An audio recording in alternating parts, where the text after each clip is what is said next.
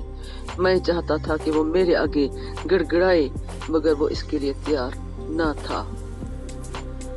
وہ اپنا حق سمجھ کر مانگ رہا تھا، اس کی التجا میں حکم کا انداز تھا۔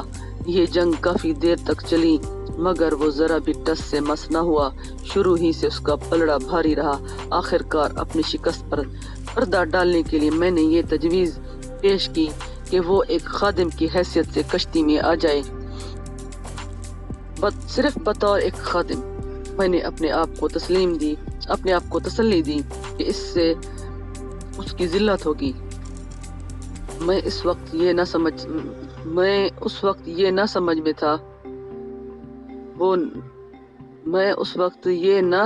تھا وہ نہیں، میری ذلت پر مہر لگانے کے لیے اس نے میری تجویز بلا عذر قبول کر لی۔ مجھے اس وقت ذرا بھی خیال نہیں آیا کہ اس کو بطور خادم اندر داخل کر کے بھی میں اپنے آپ کو باہر نکال رہا ہوں۔ آخری روز تک اسی مغالطہ میں رہا کہ کشتی کا مالک میں ہوں، وہ نہیں۔ آہ میر داد، تو نے شمادم کے ساتھ کیسا سلوک کیا؟ شمادم تو نے اپنے ساتھ کیا کیا؟ اس کی داڑھی میں سے دو موٹے موٹے آنسو ٹپکے، جنہوں نے اس کے بھاری بھرکم جسم کو جھنجھوڑ کر رکھ دیا۔ میرا دل پگھل گیا اور میں نے کہا، میری تجھ سے التجا ہے کہ جس شخص کو یاد کر کے تیرے آنسو بہہ نکلتے ہیں، اس کا زیادہ ذکر ہی نہ کر، بے چین نہ ہو۔ اے خوش نصیب پیغمبر، یہ تو سردار کے پرانے وقت کا تکبر ہے جو اپنے کینہ کے آنسو کشید کر رہا ہے۔ یہ الفاظ کی طاقت ہے جو اصل معنی کی طاقت کے خلاف دانت پیس رہی ہے۔ تکبر کو رو لینے دو، یہ اس کا آخری ماتم ہے۔ اقتدار کو دانت پیس لینے دو، یہ وہ آخری بار کر رہا ہے۔ کاش میری آنکھوں پر جب انہوں نے پہلی بار اس ربی صورت کو دیکھا تھا، دنیاوی دھند کا پردہ نہ پڑا ہوتا۔ افسوس میرے کان جب ان کو اس کی خدائی دانائی نے للکارا تھا، دنیاوی عقل کے ڈاٹ سے بند نہ ہوئے ہوتے۔ کاش میری آنکھوں پر جب انہوں نے پہلی بار اس ربی صورت کو دیکھا تھا، دنیاوی دھند کا پردہ نہ پڑا ہوتا۔ افسوس میرے کان جب ان کو اس کی خدائی دانائی نے للکارا تھا، دنیاوی عقل کے ڈاٹ سے بند نہ ہوتے۔ کاش میری زبان پر جب وہ اس کی روحانی لذت سے شرابور زبان سے ٹکرائی تھی، مادیت کی تلخ حلاوت کی تہ نہ جمی ہوتی، مگر اپنے الہام کا خس و خاشاک میں نے بہت کچھ کاٹ لیا، ابھی بہت کچھ کاٹنا باقی ہے۔ وہ 7 سال تک ایک عاجز خادم کی طرح ہمارے درمیان رہا، شریف، چوکس، بے ضرر، غیر مخل۔ وہ کسی بھی ساتھی کے ذرا سے اشارے پر کچھ بھی کرنے کو تیار تھا۔